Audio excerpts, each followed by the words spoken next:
when you have someone like Sheikh bin Baz, who died when he's approximately 90 years of age, not a single day off while in office for more than 50 years, not a single day vacation, no real estate, not lavishing car. His thobe is never iron as this. I don't wear thobes except when they're ironed. All Saudis do this, all of you.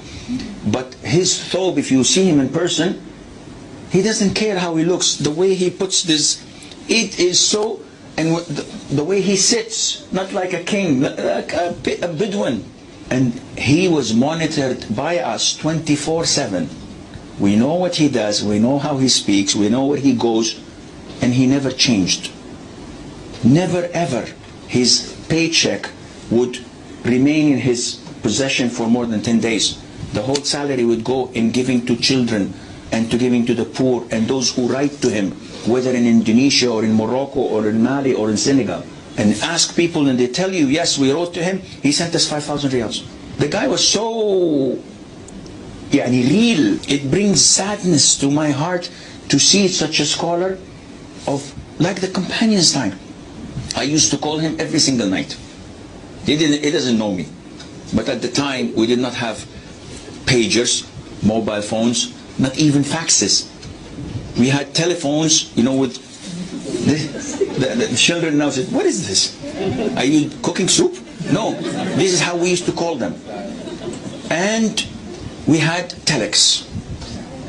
That's it, the telex, the one with the yellow. This is the only thing. I used to call him every single night between Maghrib and Isha.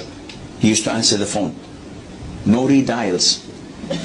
Seriously, it is a headache because the whole world, not actually the whole world, Saudi Arabia was calling him. He's the Grand Mufti. And luckily, no internet, so people in faraway places cannot access him. And whenever he picks up the phone, he had two phones, two numbers. So whenever he's answering and the other phone rings, his personal assistant lifts it and says, okay, 1 second. I can hear him answer the questions. And then when he hangs up, from the time he hangs up till the PA gives him the telephone, wallahi, I hear him say, Subhanallah, Alhamdulillah, Allah, la ilaha illallah, Naam.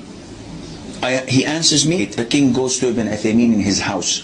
He finds it a normal house, hut, normal, no marbles, no chandeliers. He said, I'd like to build you a new house. He said, no, I'm happy. He said, no, I have to do this. He's the king coming to visit me.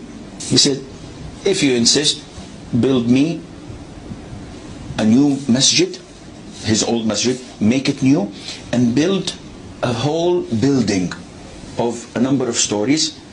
This will become for the foreign students to come and live. I feed them, I give them shelter, and I teach them. And his home was as it is. Whenever he went from his home to the masjid, following the sunnah, he used to go barefooted, sometimes, not wearing shoes. And his thobe, his ghutra, you think that he's a beggar.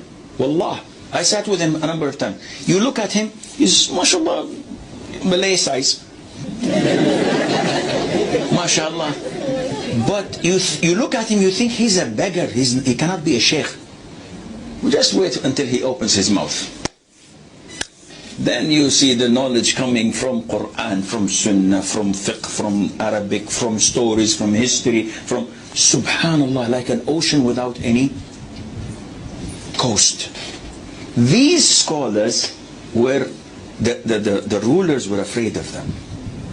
Because they don't want dunya. How can you intimidate them? They're not afraid. How can you buy them?